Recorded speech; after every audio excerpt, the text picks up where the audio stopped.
भगवान कहते हैं मैं कानून बनाऊं और मैं काटूं, तो लोग क्या कहेंगे कि भाई भगवान के यहाँ भी पार्शियलिटी है, वो मामा और भांजे का। वो मामा लगते हैं ना अभिमन्यु को, तो उसको बचा लिया, और हमारा बेटा मरा तो नहीं बचाया। भगवान कहते हैं हम अपने बाप को भी नहीं बचाते जी। दशरथ जी मर गए मेरे आंख के सामने,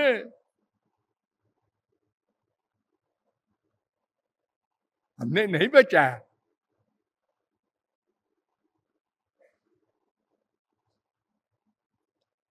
और हम 100 रुपया देकर मृत्युंजय का जाप करके और प्रारब्ध काटने का प्लान बनाते हैं। ये हमारे देश के हमारे बड़े बड़े समझदार लोग हैं।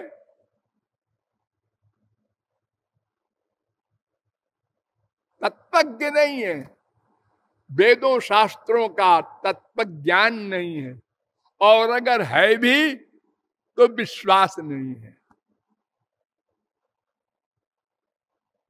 मेन चीज विश्वास है।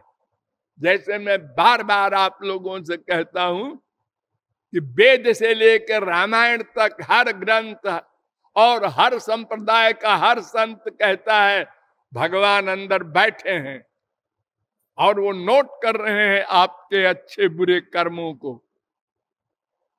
सुनते सुनते थक गए हम लोग, लेकिन मानते नहीं। वो सब जगह है, मानते नहीं।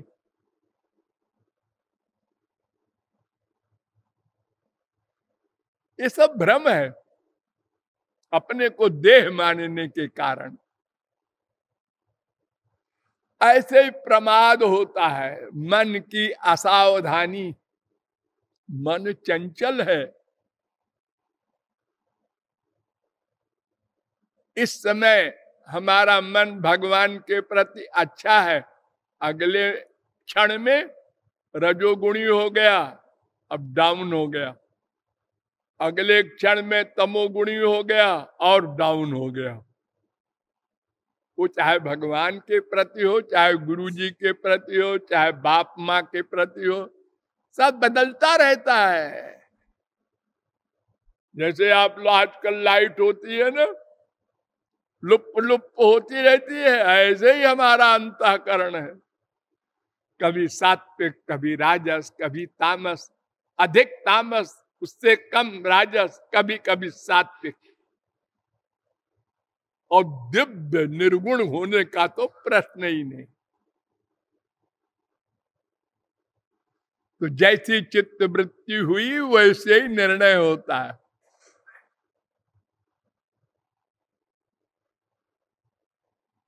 यत क्रतुर्भवति तत्कर्म कुरुते, यत कर्म कुरुते तदभि संपद्यते।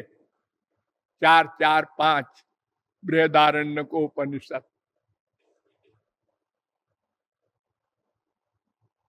और करना पाठव कहते हैं अनुभव की कमी। हमको किसी सब्जेक्ट का अनुभव नहीं है और हम अपने आप पैर अड़ा देते हैं वहां। लोग कहते हैं क्यों टांग अड़ा रहा है, कुछ जाने न बूझे। गांव में बैठते हैं अपड़ गंवार लोग तो कहते हैं इतनी गरीबी है, ये गवर्नमेंट को दिमाग में ये नहीं आता कि 1-1 करोड़ के नोट छपवा दे खूब सारा और सब अमीर हो जाए।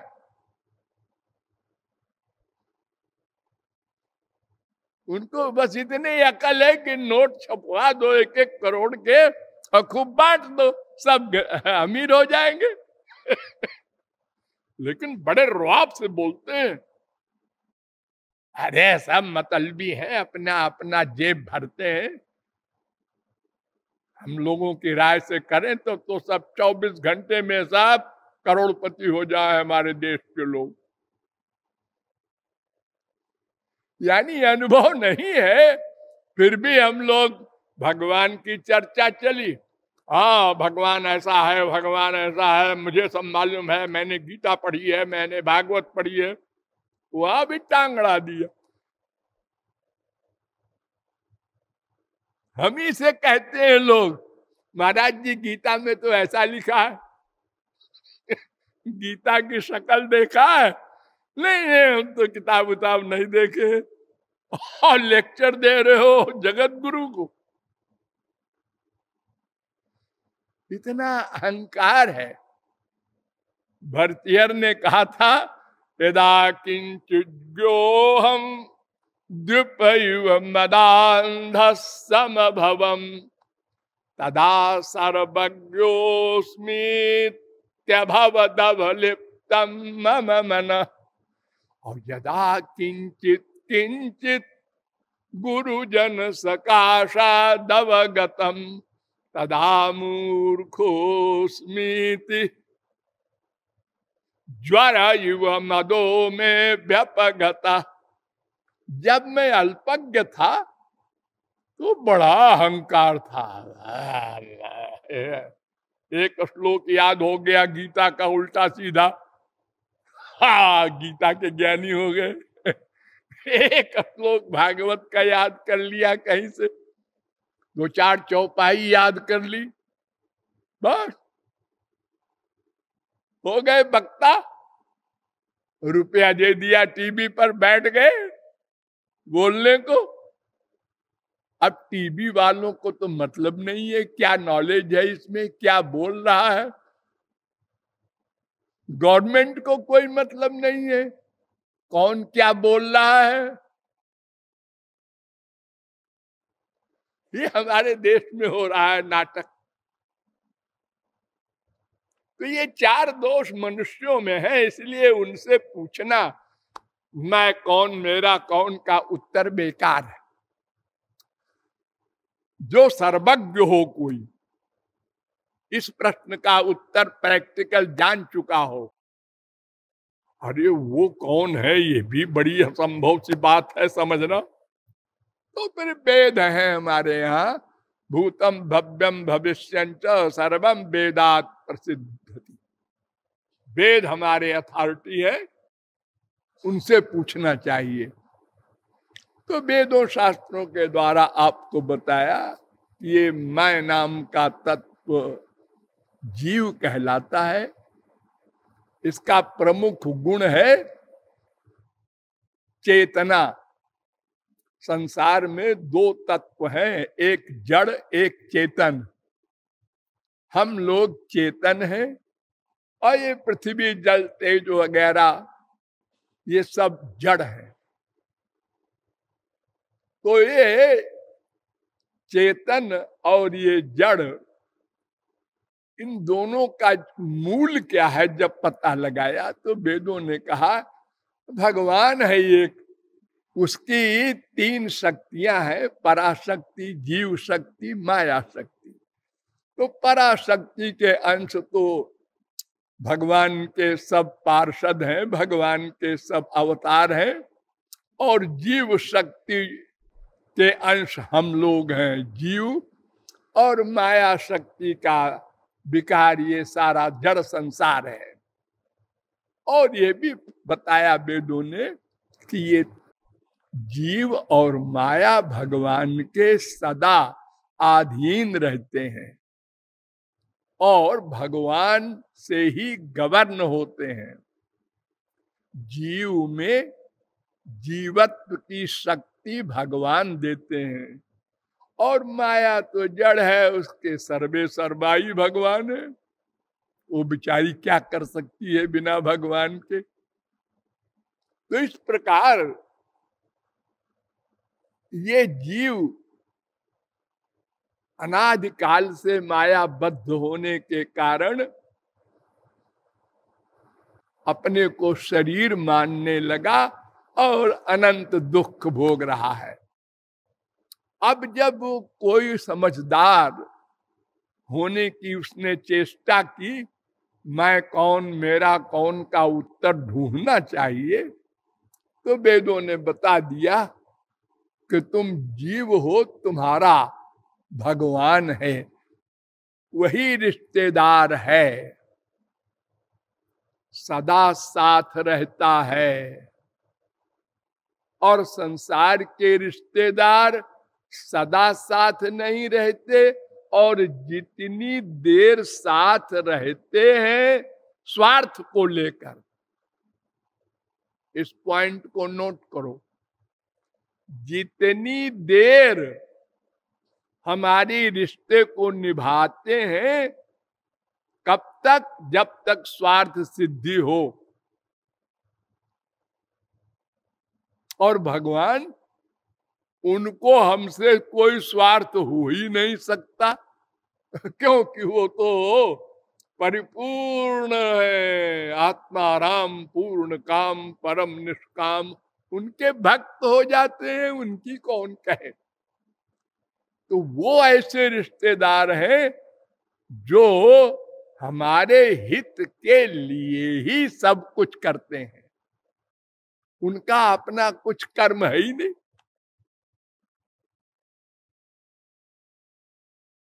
देखो, जो घी होता है पहले वो मक्खन के रूप में होता है, उसके पहले दूध के रूप में होता है, उसके पहले वो गाय के स्तन में रहता है, तृण वगैरह के रूप में, घास वगैरह के रूप में। फिर भगवान की विलक्षण शक्ति के कारण वो घास वास दूध बन जाता है मां के पेट में। आज तक किसी वैज्ञानिक ने ऐसी रिसर्च की कि बाहर से घास इकट्ठा करो और किसी मशीन में डाल के दूध बना दो? ये गाय भैंस का चक्कर ही समाप्त हो। लेकिन भगवान ऐसा कारीगर है कि गाय तो अपने पेट भरने को चारा खा रही है और उधर से दूध निकल रहा है, और वो भी एक शर्त पर निकलता है, जब बच्चा पैदा हो। ऐसे नहीं निकलेगा, जैसे संसारी स्त्री का ऐसे ही गाय भैंस का। तो वो दूध जब दही बन गया और दही से फिर मक्खन बन गया, और मक्खन से जब हम घी बनाते हैं बड़ी आवाज करता है, पट पट पट पट पट पट। क्यों करता है? इसलिए करता है कि उसके अंदर एक गड़बड़ चीज है जिसको पानी कहते हैं, तरल पदार्थ। वो दूध में पानी होता है तभी तो वो तरल है। गाय के पेट से ही जो दूध निकलता है उसी में पानी मिला होता है, क्योंकि घास में भी तो पानी होता है और गाय बाहर से भी पानी पीती है, तो वो सब मिलके दूध में आता है। तो जब मक्खन बनता है तो उसमें वो दूध का पानी भी मिला होता है, तो आवाज करता है। और जब पक जाता है तो आवाज कम होती जाती है, गंभीर होती जाती है, पट पट पट पट पट। एक ऐसा समय आया, आखिरी पट हुआ, फिर नहीं बोलेगा, अब पक गया। जी हम बुलवाएंगे, लगाओ और टेम्परेचर, लगाए जाओ और जला दो उसको, बोलेगा नहीं, क्योंकि बोलने वाला चला गया, वो पानी। अच्छा जी, फिर एक आटे की रोटी बनाया और उसमें डाल दिया, फिर बोला। क्यों जी, आप तो कहते थे नहीं बोलेगा, अब बोला। ये महापुरुष भी कर्म कर रहे हैं, ये भगवान भी कर्म कर रहे हैं।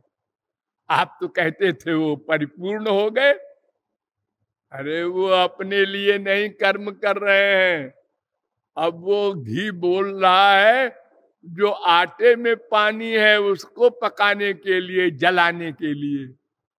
और जैसे वो जल गया पानी, जिसको आप कहते हैं पूड़ी पक गई, फिर घी चुप, दूसरी पूड़ी डाला, फिर बोला पक गई, चुप। भगवान और महापुरुष अपने लिए कुछ नहीं करते, क्योंकि करे क्यों, क्यों का जो क्वेश्चन है वो उनका हल हो गया। मैं कौन, मेरा कौन, हल हो गया। उन्होंने मेरा को पा लिया, परिपूर्ण हो गए। नदी समुद्र में गई, शांत हो गई।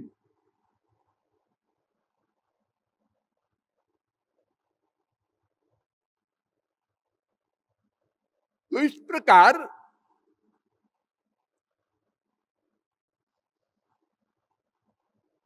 भगवान और जीव, इन दोनों का संबंध सदा का है और स्वार्थ का नहीं है। और अगर स्वार्थ का है तो हम ये कह सकते हैं हमारे स्वार्थ का है, उधर से नहीं है स्वार्थ। हम स्वार्थी रिश्तेदार हैं भगवान के, भगवान स्वार्थी रिश्तेदार नहीं है, वो तो केवल हमारा हितैषी है। मैंने कई बार आपको बताया है कि कैसे हितैषी है वो। माँ के पेट में हम गए, हमारे साथ गया उस गंदगी में भी। हमने इतने गंदे गंदे कर्म किए, सब नोट करता है, बोर नहीं होता। अनंत जन्मों के कर्मों की फाइल सदा लेकर तैयार रहता है, कर्म फल देता है। हम शरीर छोड़ के दूसरे शरीर में जाते हैं, साथ साथ जाता है। एक क्षण को वो साथ नहीं छोड़ सकता। हम डांटे गाली दे तो भी नहीं छोड़ेगा। कानपुर में एक वाइस चांसलर थे, उनकी बीवी हमारे सत्संग में रहती थी, दिन दिन भर पड़ी रहे। लोग उसको मेंटल भी कहते थे, और वो लिखती रहती थी बैठे बैठे। तो कई दिन जब देखा मैंने कि ये सुनती नहीं, कुछ लिखती रहती है, हम मजाक की बात कर रहे हैं तो भी लिख रही है। तो हमने पूछा तू क्या लिखती रहती है? ये भी लिख लिया। हमने कहा कापी ला,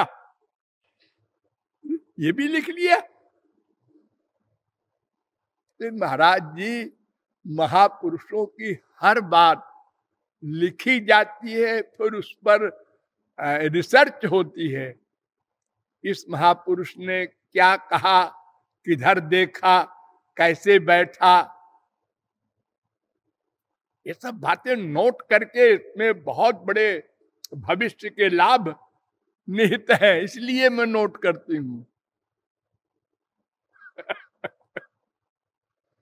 तो हम लोग स्वार्थी हैं, भगवान ऐसा रिश्तेदार है, वो केवल हमारा हितैषी है। यह बात अगर हम मान लेते तो फिर ये मैं कौन मेरा कौन का प्रश्न हल हो जाता। सुना, थ्योरेटिकल माना, लेकिन शब्द ब्रह्मण निष्णा तो न निष्णायात परे यदि श्रमस्तस्य श्रम फलो यथेनुमिव रक्षता। भागवत 11:11-18। अगर कोई थियरी में पूरी नॉलेज कर भी ले और प्रैक्टिकल न करे तो व्यर्थ है वो नॉलेज। जी हम बता दें कैसा बनता है रसगुल्ला, हम बता दें रोटी दाल चावल कैसे बनती है, तो सामान तो रखा है, तुम 4 दिन से भूखे क्यों बैठे हो, बना के खाओ ना। अरे अब कौन बनावे, सो जाएंगे। आलस्यम में मनुष्याणाम शरीरस्थो महान रिपु। आलस्य नाम का ये शत्रु हम लोगों के पास बड़ा बलवान शत्रु है। ये हर जगह अपनी टांग अड़ा देता है, भगवान के मामले में खास तौर से। अरे अब चलो सो जाओ, वो महाराज जी ने कहा था कि सोते समय 1 घंटा कुछ साधना कर लो। अरे अब इतना थक गए हैं, चलो सो जाओ। कल कर लेंगे, फिर कल कर लेंगे।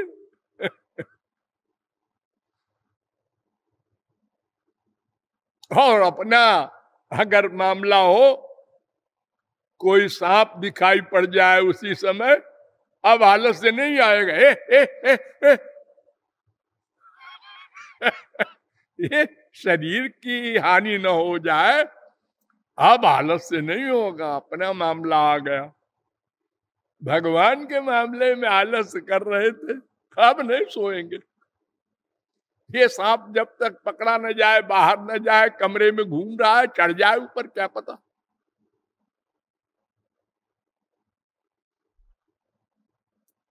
तो भगवान ही हमारा रिश्तेदार है, इसलिए हमको शास्त्रों वेदों ने भगवान का अंश बताया है।